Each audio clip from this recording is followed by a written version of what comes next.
Bienvenue à Parlons Sécurité. Mon nom est Graziella Charles. J'ai le plaisir de recevoir Gordon Fecteau, qui est dans le domaine de la sécurité depuis qu'il a 16 ans. Il est bouncer, officier municipal et patrouilleur. Il a aussi été publié dans le livre Colosse, un livre décrivant les mémoires de portier. Il se trouve très privilégié de pouvoir faire la connaissance de nouvelles personnes dans de nouveaux environnements, et ce, grâce aux différents milieux de travail offerts par le domaine de la sécurité. Gordon, bienvenue à Parlons Sécurité. Bonjour, merci pour l'invitation. Je t'en prie. Je suis très contente de te recevoir. Je sais que tu es une vedette nationale, donc ça me fait plaisir de t'avoir sur l'émission. Écoute, un gros merci. Ça me fait vraiment plaisir de pouvoir parler d'un métier que j'adore également avec quelqu'un qui en a autant de connaissances dans le métier. C'est super apprécié. Excellent. Good. Donc, dis-moi, là, qui est le personnage charismatique qui garnit mon feed Facebook qu'on nomme Gordon? Raconte-nous ton parcours et comment débuter ton parcours, c'est ça, dans l'univers de la sécurité.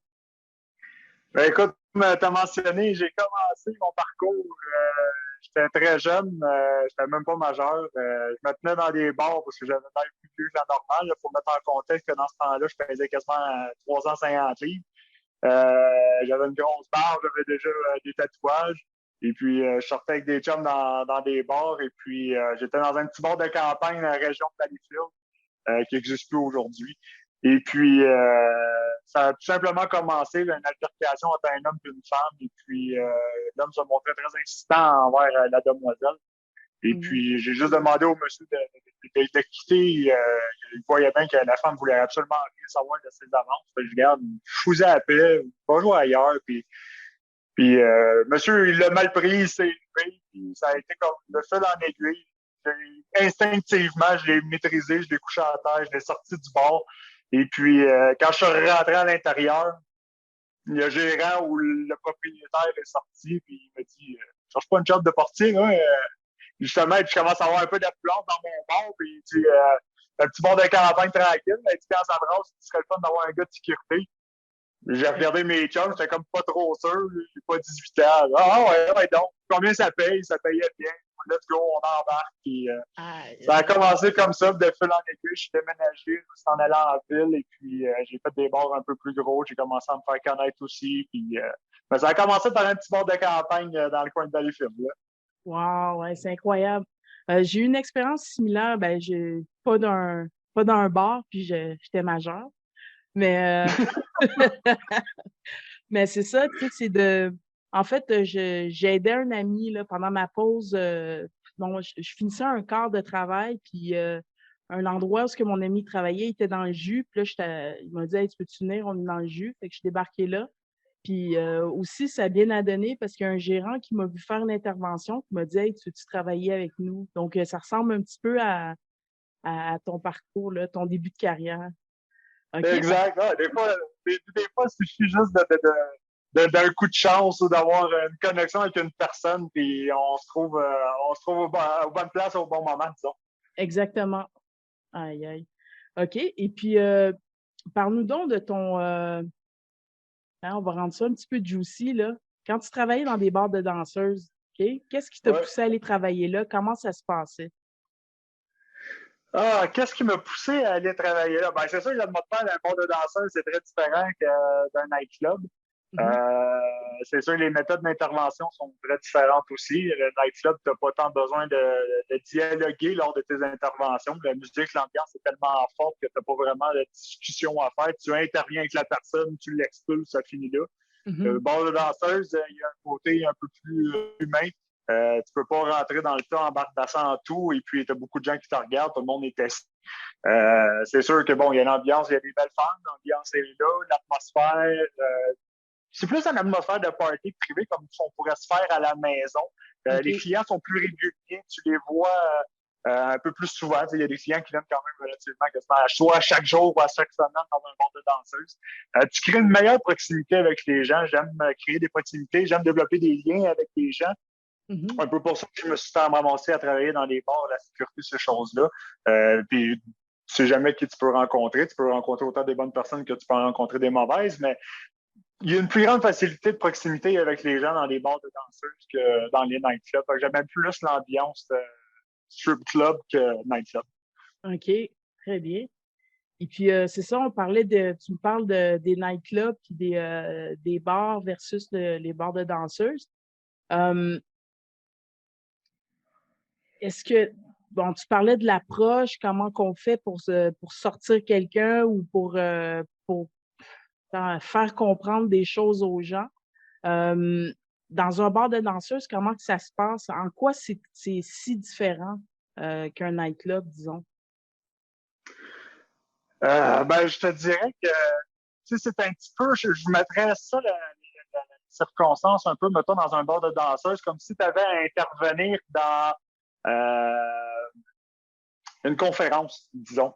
Tu fais ça quand même relativement assez discrètement, tout dépendamment de ton intervention aussi également, parce qu'on s'entend que les gens sont pas debout, sont pas sur des tables, sont pas en train de fêter, sont pas en train de crier, sont pas 50, à moins d'un bachelor party ou peu importe.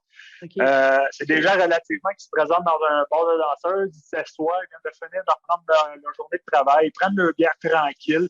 Des fois, c'est sûr, après 3-4 cognacs au poids, ça dérape un peu. Écoute, reste tranquille, prends ton verre. Généralement, les gens sont super compréhensifs. Ils sont dans un mood relax, tranquille, tandis que dans un nightclub, les gens sont très souvent atteints par la drogue, sont sur le hype, la musique, et ci et ça. Ton intervention, tu peux pas juste arriver en disant hey, excuse-moi, le grand, il se fout complètement de ce qu'il dit. Puis ça, c'est s'il comprend et qu'il ne te fait pas répéter parce que la musique est tellement forte qu'il n'y en a absolument rien. C'est une intervention plus humanitaire dans un bar de danseuse, plus civilisé, disons, parce que tu veux pas, tu as une proximité avec la personne. Donc, tu as un dialogue à faire comparativement à un nightclub où il n'y a pas tant de dialogue que ça, vu l'ambiance qu'il y a dans les différents établissements. Là. OK. Je comprends très bien. Ouais, ça fait du sens à quelque part. Les gens sont dans un nightclub, sont stimulés par la musique, puis dans un bar de danseuses, sont stimulés par d'autres choses. Fait que c'est.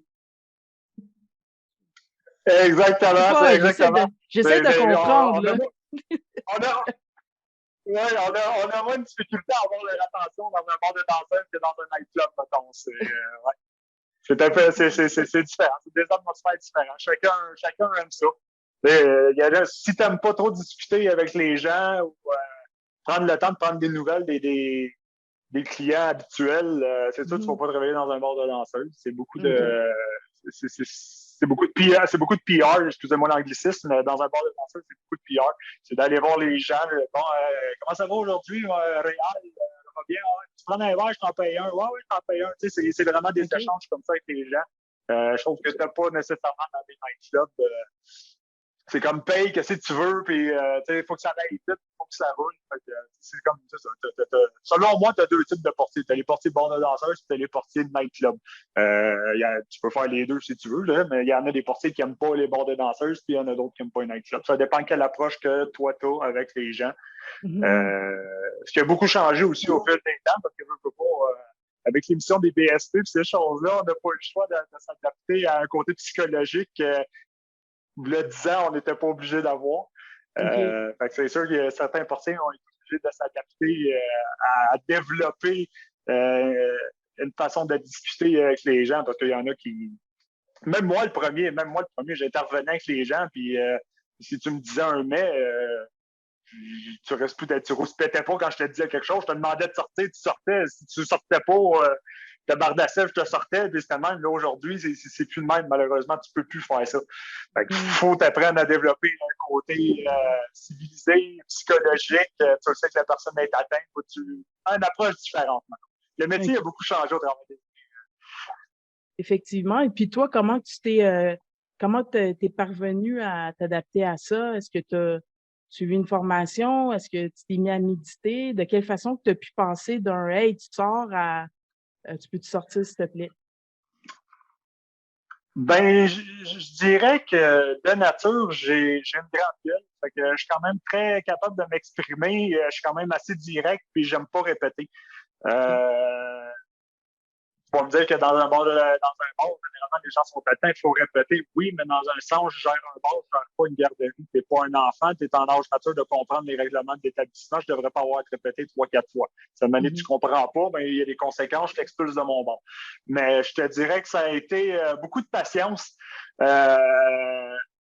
De méditation sur soi-même, sur le moment présent, et quand la personne en face de toi te fait chier ou tuer, c'est de prendre sur toi puis de ne pas embarquer dans le jeu de provocation que l'autre personne essaye de faire.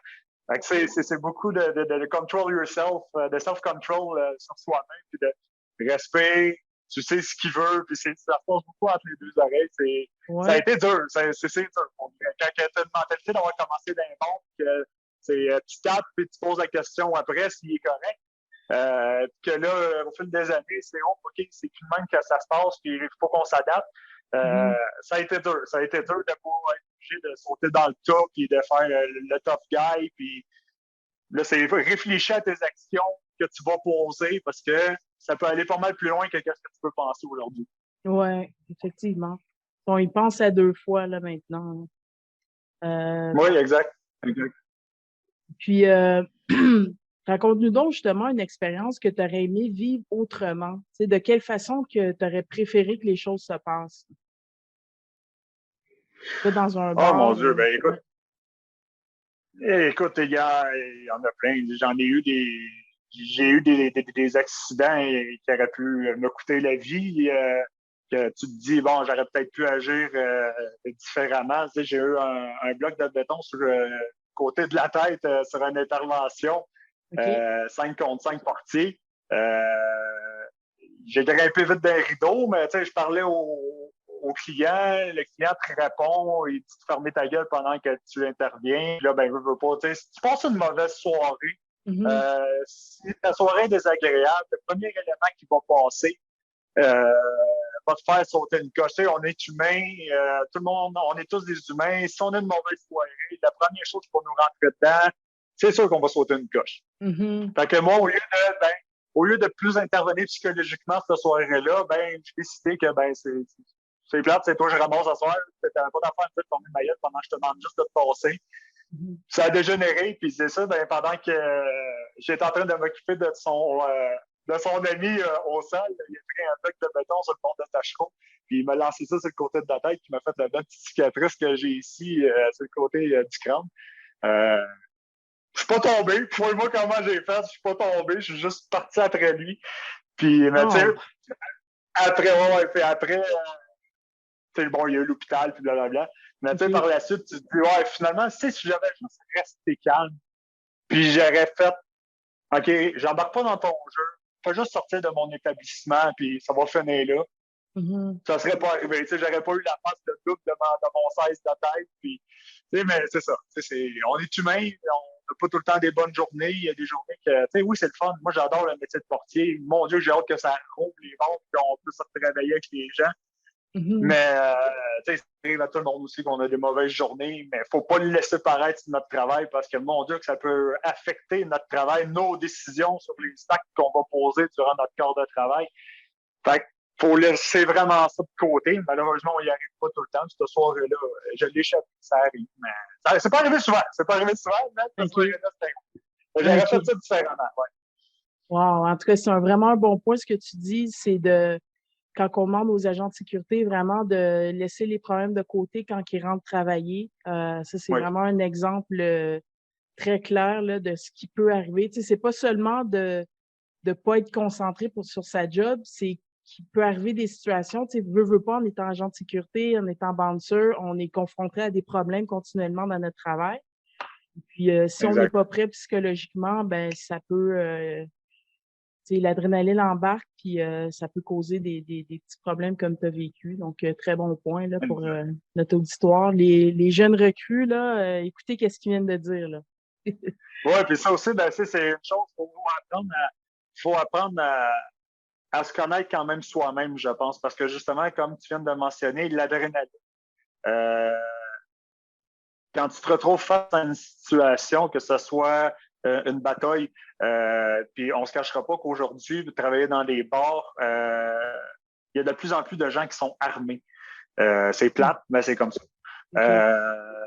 L'adrénaline, comment que tu réagis à l'adrénaline? Est-ce que tu as déjà, c'est de voir sur toi-même, est-ce que tu as déjà vraiment été face à une situation d'adrénaline? Euh, Parce que des fois, il y en a qui réagissent pas bien. Oui. Il y en a qui vont faire une crise. J'en ai vu des portiers, moi, pendant qu'on était sur une intervention. Soudainement, leurs écouteurs ne marchaient plus. Ils sont partis, puis ils étaient rendus où? Il y en a qui n'étaient pas capables de gérer ce qui se passait en avant d'eux autres. OK. C'est important d'apprendre à se connaître et de savoir, OK, est-ce que moi, je suis prête à ça? Parce qu'on se dit tout le temps, ouais, portier, c'est facile, c'est juste de jouer des gros bras. Non, non, c'est Mhm. pas tant juste de jouer des gros bras, malheureusement. C'est très différent. Ça peut être de voir, est-ce que tu es prête à voir, entre guillemets, la mort en face, tu vas sortir un gun à 2 pouces de la tête parce que il veut rentrer, puis toi, tu veux pas, ou peu importe, es-tu prête à ça? C'est de voir comment tu vas réagir face à ces situations-là, parce que malheureusement, aujourd'hui, ça arrive. Mhm. Aïe, aïe.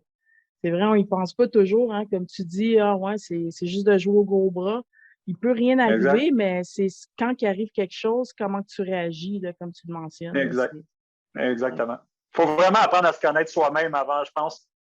Tu sais, si on a un tempérament colérique, c'est peut-être pas Mhm. une bonne idée de s'en aller portier. Tu sais. Si tu as un tempérament zen, puis justement, tu as une facilité à dialoguer avec les gens, puis à te faire comprendre que c'est plate à dire, mais que tu es capable de bien manipuler les gens, là, tu as un avenir, parce qu'aujourd'hui, c'est ça que ça prend. Mais si tu Mhm. es moindrement, un peu colérique, puis t'es un bouncer de v'là 10 ans, t'as la mentalité d'un bouncer de v'là 10 ans, aujourd'hui, c'est peut-être pas la bonne vocation que tu devrais prendre. OK, ça passera pas. Faut que tu sois bon négociateur aussi, hein. Oui, oui, Ouais. oui, oui, oui. Et puis, dis-moi de quelle façon que tu as appris à être bouncer? Est-ce que c'est avec ton expérience ou c'est avec essai-erreur ou tu as eu un mentor? De quelle façon? De quelle façon? Ben écoute, comme je l'ai dit, quand j'ai commencé, c'était la tape sur la gueule avant la parole. Mhm. J'ai tout le temps été un peu batailleur. Fait que même on remonte à l'école secondaire, j'étais quand même batailleur. Euh, Fait qu'à un moment donné, je me suis juste dit, ben, on va mettre ça tout de suite en tant que tel. T'sais, moi aussi, je suis parti avec la grosse tête de bon, ben, je suis portier, on va être réveillé d'un bord, puis on part comme ça. Sauf que la réalité te rattrape que, justement, là, tu vois des situations que tu dis, OK, c'est vraiment pas juste du tapage à la gueule. Ça peut aller à défendre une femme, ça peut aller à régler des problèmes entre deux chums, ça peut aller à un gars qui ne veut pas payer. T'as pas besoin de tes bras pour ça, là. C'est de la psychologie, c'est d'utiliser. Fait que je te dirais que ça a été de l'essai-erreur beaucoup. Est-ce que j'ai eu des mentors? Non, parce que j'analyse beaucoup, par contre. J'ai analysé beaucoup mes collègues de travail. Mhm. Voir les différences. Autant que j'ai vu des collègues de travail qui étaient très colériques, qui étaient très fire-up, ça switch d'embarquer dans la fight sans poser de questions. Autant que j'en ai vu qui parlaient beaucoup trop. C'est comme, OK, à un moment donné, arrête de parler, là, il se fout de ta gueule, agis autrement. Ouais. Fait que c'est de trouver le juste milieu. J'aime analyser les gens, leur comportement, ces façons-là. Fait que j'ai appris beaucoup comme ça en analysant le travail de mes collègues qui avaient plus d'expérience que moi dans ce temps-là. OK, très bien. Par l'observation, là, tout simplement, Oui, là. oui. Super. Est-ce que tu penses que c'est possible de former quelqu'un pour être bouncer ou, comme toi, ça s'apprend par l'observation puis en étant sur le terrain? Former un portier, je pense que c'est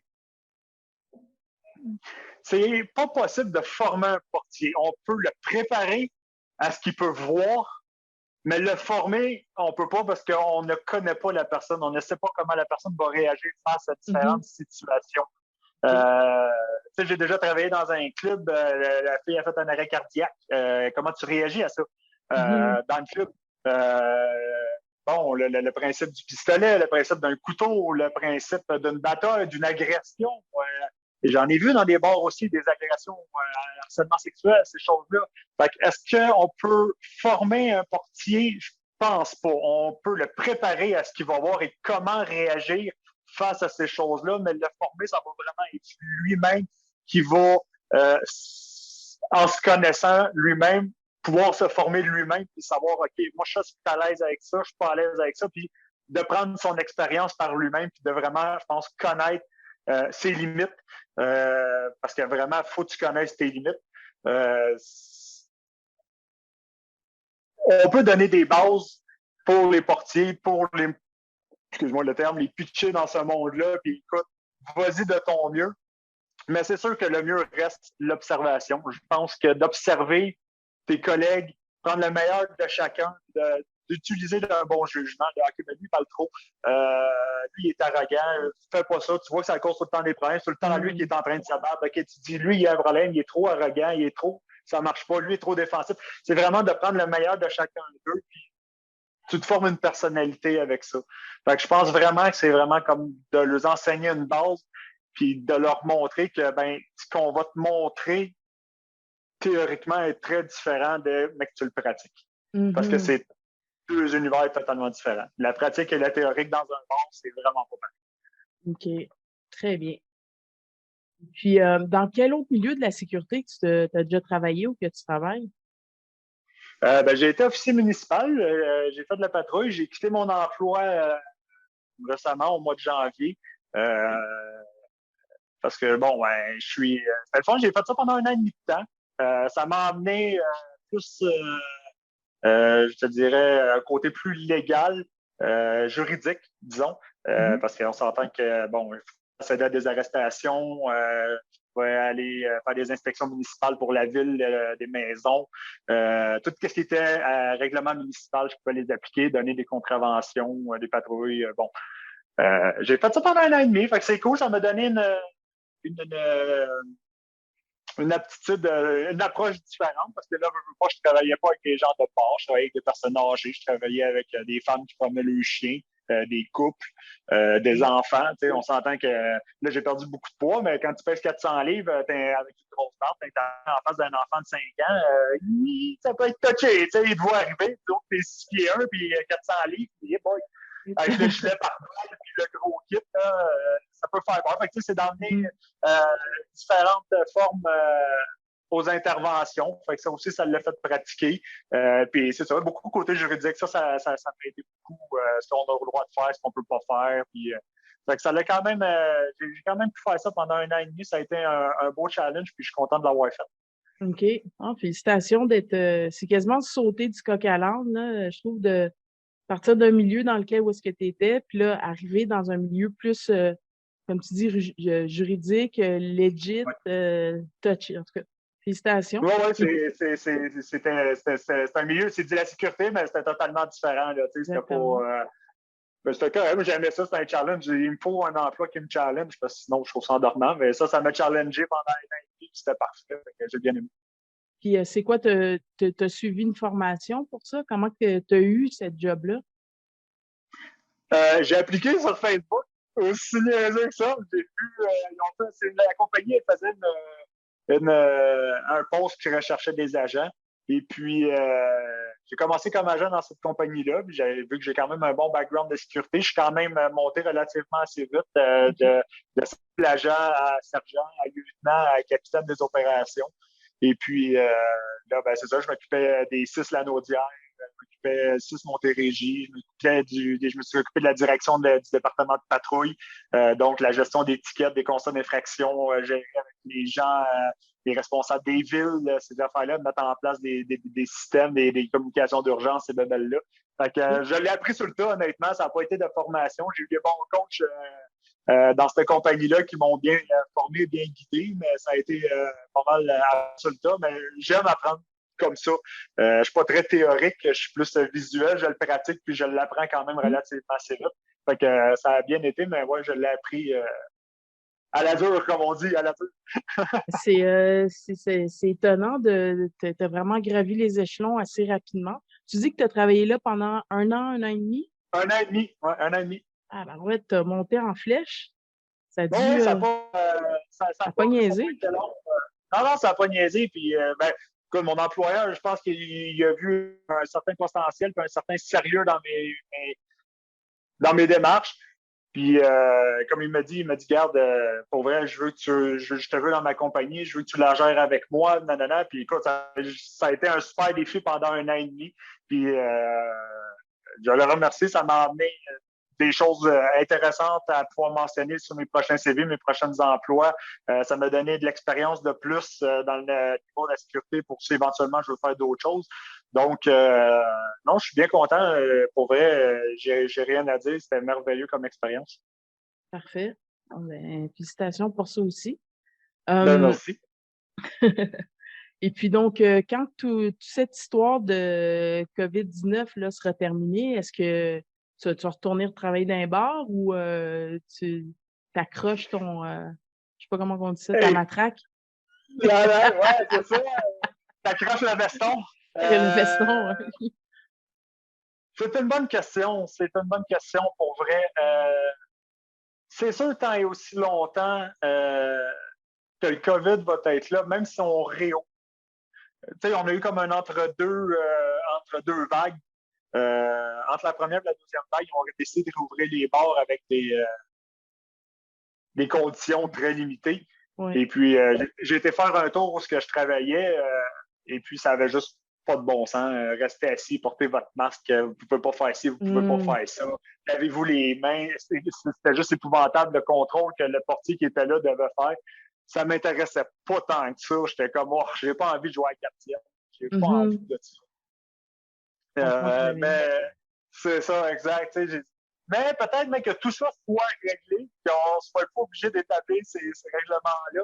Oui, parce que ça me manque pour vrai. Tu peux sortir. C'est quoi le dicton? Il dit tu peux sortir le bouncer du club, mais pas le club du bouncer. Quelque chose de même. Ça me manque. C'est une ambiance de travail qui me manque. Tu sais, quand tu embarques là-dedans, c'est comme. Jusqu'à temps que je sois capable de le faire, mais je ne sois plus capable. Même si c'est pas obligé d'être ma job principale, comme ça l'était avant, de donner 7 jours semaine, même si c'est juste un 2, 3 jours, au moins d'avoir encore un pied dans le business, puis une fois de temps en temps, une petite soirée, là, aller se dégourdir dans un club, aller travailler, se mettre un peu dans l'ambiance. Oui, si tout ça finit, puis que ça redevient à la normale, moi, je vais sûrement retourner dans les clubs. OK, excellent. Ben, c'est vrai, tu sais, je l'ai fait aussi, ce travail-là, puis tu sais, quand je passais devant des clubs, puis là, je voyais le monde travailler dehors, je suis là, ouais, tu sais, ça me rappelait des souvenirs, puis Ouais. c'est vrai que ça reste, hein. C'est particulier comme environnement. C'est pas comme de sortir. Quand tu travailles là, t'es comme chez vous, puis tu sais, Exact. tu t'occupes, Exact. puis on passe du bon temps aussi, là. On peut pas se le cacher, c'est le fun aussi de travailler là. Exact. Puis tu crées une relation avec les gens qui viennent dans ton club parce qu'on s'entend que si les gens aiment ton club, les gens reviennent. Si les gens aiment les gens qui y travaillent, donc les portiers, parce qu'on s'entend qu'on est le front line du club, autant pour ce qui est de la sécurité que pour l'apparence du club. Si les gens arrivent devant toi, c'est toi qui vois en premier. Si tu es bête comme tes 2 pieds, ça donne pas une belle image pour le bord. Donc, si les gens aiment le portier, les gens partant, ils sont comme hey, c'est le fun, comme bien. Ouais. Les gens vont venir, ils vont aimer le portier, puis tu sais, ça va te donner des cues pour justement, ben, si tu as un problème avec eux dans le bar, ben, tu vas pouvoir juste aller les voir et dire, hey, écoute, sois cool, là, on a une belle relation, faut que ça reste de même, tu sais. Ah Exact. ouais, je m'excuse, puis, tu sais, tu te crées une deuxième maison avec des gens que tu connais, veux pas, tes gens de. Quand tu as de la chance et tu réussis à trouver un bon bar, tu réussis à te créer une deuxième famille, tu sais qu'ils vont avoir ton bac quand tu vas avoir besoin d'eux autres. Puis peu importe ce qui va arriver, tu vas pouvoir compter sur eux autres, ils vont pouvoir compter sur toi, ça se développe une belle chimie. Puis, tu sais, même à la limite, quasiment quand tu travailles dans les clubs, si tu fais 3, 4, 5, 6 fois semaine, ben, tu les vois quasiment plus souvent que tu peux voir ta propre famille. Fait que, Exactement. veux pas, tu crées des liens avec ces gens-là. Fait que quand tu as la chance d'avoir ça, mon Dieu, le travail, c'est tellement formidable. C'est très vrai, ça. Puis, OK, puis un truc que je tenais à mentionner, un petit changement de sujet. Hey, t'as perdu du poids en tabarouette. Qu'est-ce que 185 livres. comment t'as fait ça? On veut savoir. Ça a été de la volonté. Quand on a fait, t'étais là aussi, quand on a fait le livre Colosse, je pesais 400 livres. Mm-hmm. Aujourd'hui, j'en pèse 120. Fait que, ouais, Combien je tu me suis fait pèses? Là, je pèse 220 livres. Aïe, Fait que, ouais, incroyable. je suis passé de vêtements 5X large à du large. Je rentre dans du linge normal. Oh, c'est plus simple, hein? C'est moins compliqué. C'est plus simple. Mais là, c'est ça rend des gags, là, parce que j'ai beaucoup de portiers qui m'écrivent et qui me disent ouais, ben là, c'est parce que tu fais plus peur à personne, là, t'as enlevé à la barre, t'es plus gros, ouais, mais je suis plus rapide, par exemple, check-toi. Je suis plus rapide, par exemple. Mais ça a été de la volonté, l'exercice. C'est sûr que je me suis fait opérer aussi. Fait que ça l'a aidé, l'exercice de bouger, l'alimentation. De la volonté, c'est beaucoup de volonté. Un peu de souffrance, mais beaucoup de volonté. OK, OK. Puis tu t'entraînais? As-tu un coach ou tu sais, je sais que c'est. Non, ben, moi, j'étais un fervent UFC box. J'aimais bien ces sports-là. Fait que c'était des sports que j'ai pas mal tout le temps maintenus euh, dans ma vie. Puis là, ben, c'est sûr que là, avec le COVID, ça a slacké, mais mon opération a comme tombé en 2019. Je me suis fait opérer à août 2019, si je ne me trompe pas. OK. Donc, mon temps de rémission et tout, ça a pris comme 6 mois, 9 mois. Peu après, je commençais à bien filer. Donc, on est tombé en période de COVID. On va faire pas la deuxième année là, qu'on est dans la période de COVID, là, qu'on commence la deuxième année. Hein. Et puis, ça, je pense que je suis la seule personne dans mon Facebook qui dit qu'il a perdu du poids au lieu d'en prendre pendant la période de quarantaine. Fait que, non, c'est juste de bouger, c'est plein la volonté. Tu peux là en faire des exercices à la maison. Les gyms, oui, ça l'aide, mais tu sais, des push-ups, des redressements assis, tu peux faire ça à la maison. Aller prendre une marche, ça coûte rien. Tu peux aller prendre une marche, oui, il fait frais, mais tu peux le faire. Puis c'est surtout l'alimentation. Moi, c'était ça mon problème. C'était pas parce que je ne bougeais pas, c'était mon alimentation. Je mangeais énormément. Ça avait juste pas de bon sens. J'avais tout le temps faim. Le matin, c'était 12 œufs.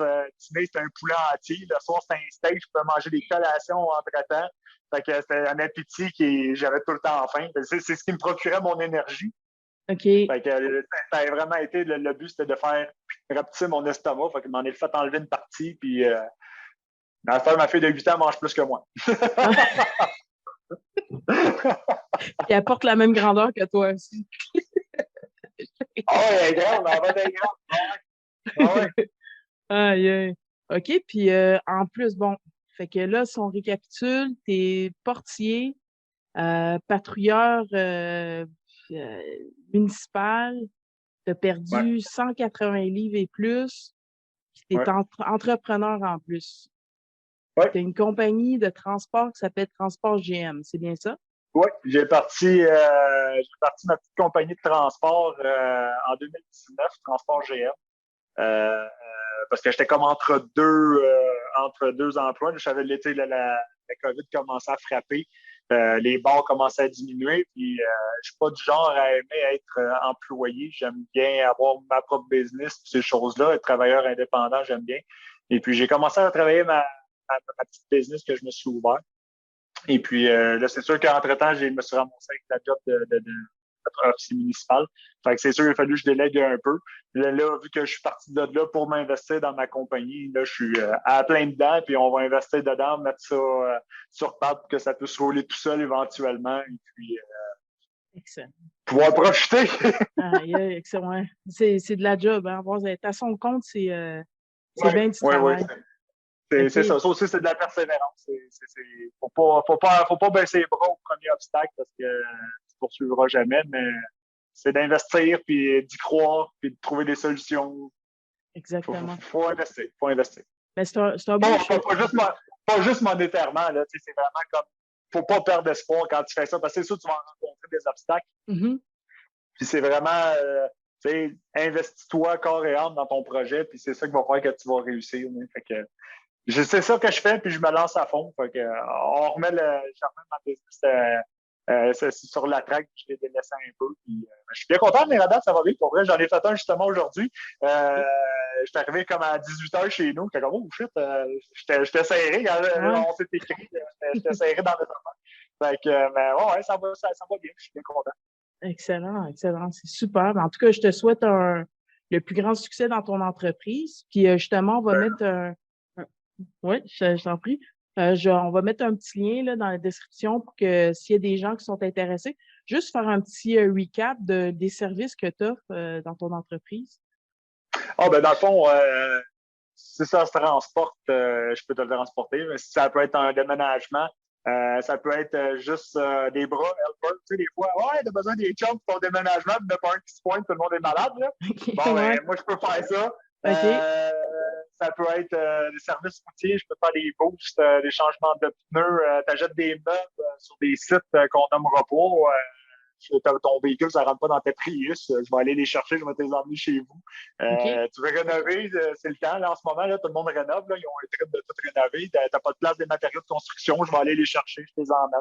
Fait que tout ce qui peut se transporter, puis je vais pas mal partout. Fait que Montréal, tu veux, j'arrive de Gatineau tantôt. Fait que je vais pas mal partout. Je me déplace Ah, ben, pas mal excellent, partout ça. pour ce que vous avez de besoin. OK, good, good. Fait qu'on va mettre un lien dans la description, là. Si les gens ont besoin de ça, ben, ils sauront qui contacter. Donc, Ils n'ont pas hésité. pardon? Ils n'ont pas hésité. Ah, ouais, absolument. Ça, je te crois sur parole. Fait que, Gordon, je te remercie vraiment beaucoup, là, pour le temps que tu m'as accordé. Comme tu dis, c'était serré tantôt, fait que ça a peut-être engendré un peu de stress, mais je te remercie beaucoup, beaucoup pour tout ce que tu as apporté à moi puis mon auditoire. Puis bien heureuse d'en avoir appris plus sur toi et ta profession. Fait que je te dis à la prochaine, Gordon. Ben, merci pour l'invitation. Au plaisir de se revoir. On va sûrement faire croiser de toute façon. Fait que, ça fait un plaisir. Un gros merci à toi pour l'entrevue. C'était super le fun. Donc, on va se revoir autour d'un verre en espérant que ce soit bientôt. Certainement, certainement. Je vous Ben, bonne remercie. soirée à toi. Merci beaucoup. Je vous remercie à Ben, votre tour, cher auditoire, pour votre présence et je vous dis à la prochaine pour un nouvel épisode de Parlons Sécurité.